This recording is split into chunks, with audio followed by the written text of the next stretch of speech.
on today. We have 8 of our 11 here, so I think we'll probably almost got everyone. Hopefully the others do turn up.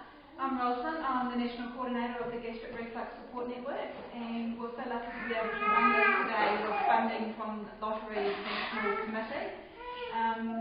So great to have Judy here to present it.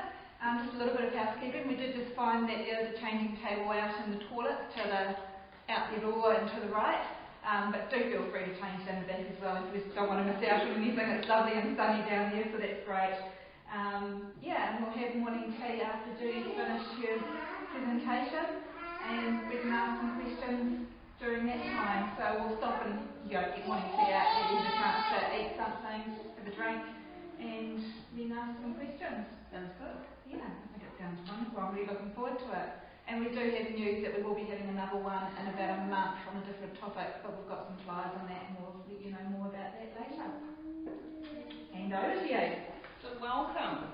And I suppose what I want to say to start with is how brave you are to come out and listen to someone else talking to you about sleep. My name is Judy, and I usually like to introduce myself and tell you who I am and where I come from. So first of all, I'm a mum. I've got 3 adult children. I'm a nana. This is my wee granddaughter, and she's helping her daddy, my son-in-law, film today. So we are filming today, and that will be available on the... We'll put it on our website, and we will have that passworded. So you will, I'll email that out to you so you can watch it again. So the password for that and web address.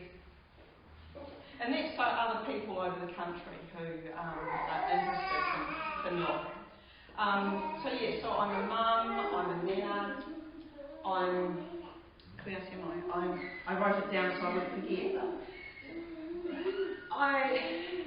I'm a nurse, and I think it's my nursing that I hope gives me a bit more validity about what I say and what I do, because it's evidence-based. But it's not evidence-based totally from science, it's evidence-based from babies and from children. I spent 20-odd years working with babies and families and children. So I've met a lot of babies, and I've got to know a lot of different ways that babies learn to sleep. And I am this terrible name called sleep consultant. I actually don't like names, but it's what everybody gravitates to, and it's what people know. So I still work as a nurse. I work as a practice nurse. So that's my nursing knowledge, and I'm also a nanny. So I work weekly with a family who have struggled with their baby sleeping. So what I'm talking about comes from weekly practice. And last year I was on there twice a week. So it just shows that there's no one way to do this. What I'd like to do, so it's a little bit about me, if you feel comfortable, do you want to actually introduce yourself and just a little bit about the age of your baby? Do you feel okay doing that? Or, because you don't have to. Okay, I'm Karen, and I've got Nico, and he's 16 months. I'm Liz, and I've got Joshua, who has just gone 7 months. I'm Victoria, and Felix, he's 8 months. I'm Rachel, I've got Oliver, I just left him with my mum. Good. He's 8 months, and I have Sophia, and she's 3. I'm Kim, I've got Alice, and she's 11 weeks. And Mel, she's 9, she's 7. And down the back. I'm Tiff, and I have a nearly 5 months. And We just introduce ourselves too. yes, sorry, and we have... I'm Rosalind, my baby's 15 years. I'm also a nurse. And the 3 of us are all trustees of the Gastric Reflux Support Network, and we're actually here to hold your babies as well as do morning tea. So if you have a crying baby and you want them held, just bring them down to us and we'll walk them or whatever. And this is? I'm Vicky, and my baby's 16 years and almost 2 years. I'm Erica, and I've got a 2 and a 4-year-old. And I've got the big baby. I'm sure if we're missing one. Very good.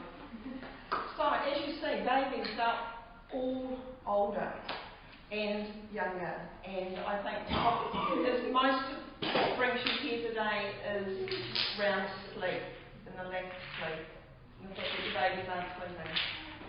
Would that be correct? Or you're struggling at some part of sleep? Or you just want to know some stuff? Okay. I suppose I want to start with the fact that sleep isn't the gold standard for parenting. So if you've got a baby who isn't sleeping, it doesn't mean to say that it's about your parenting. That's anything that you're doing wrong.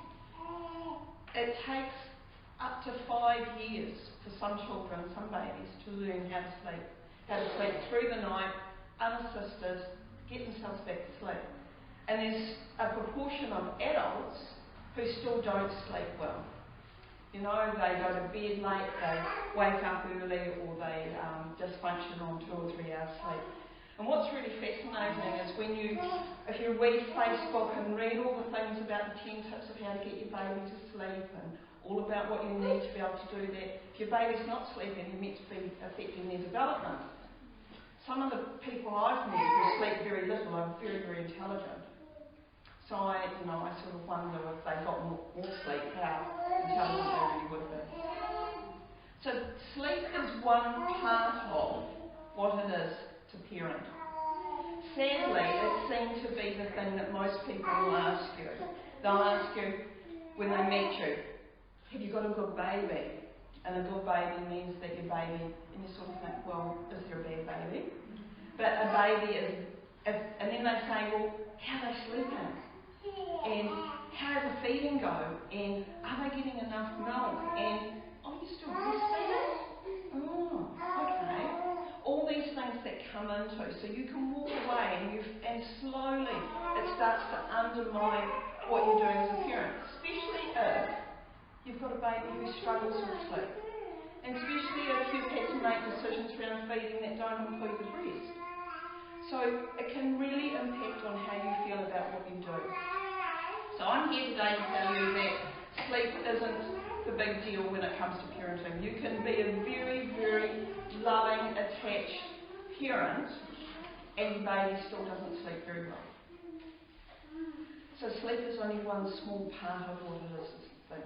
What I suppose for me the big message that I'd like you to take home is that getting to know your baby, getting to know how you can support your baby so they may or may not sleep is more important than if your baby sleeps.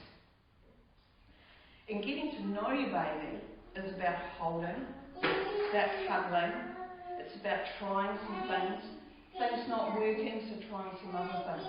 But primarily it's about holding and cuddling, pacing the floor, up and down, putting your baby down and picking them up, walking away because you can't stand it anymore. You've spent 40 minutes because they've told you that shush pat's what you need to do. So you shush pat your baby. Where's my Lucy? This is Lucy. So you shush pat and shush pat and your baby doesn't go to sleep. Or you finally pick your baby up and your baby goes and then you've got to actually go to sleep. And then the books say, or someone said, then you've got to put them into bed because they've actually got to sleep independently in bed. So you've got to put them down, and as soon as you go to put them down, they wake up. So what a failure am I? Because I can't get my baby to sleep without holding them, and then when they do go to sleep, I can't put them down. Does that make sense for anybody? Okay. Pardon? Different types. Yes, exactly. So there are many, many ways of learning how to put a baby to sleep.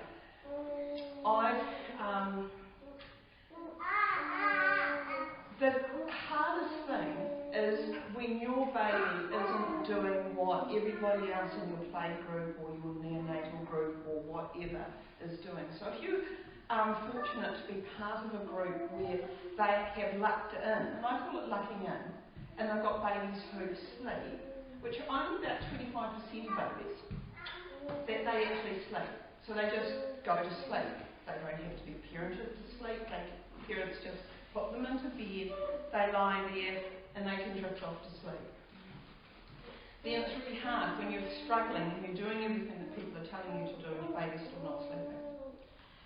There's another group of babies that you'll meet out there and you'll go along, and after you've been to a playgroup for a couple of times, they would have read a book or something, and the babies are then able to, I've discovered that if I do this and this and this, that my baby's going to sleep.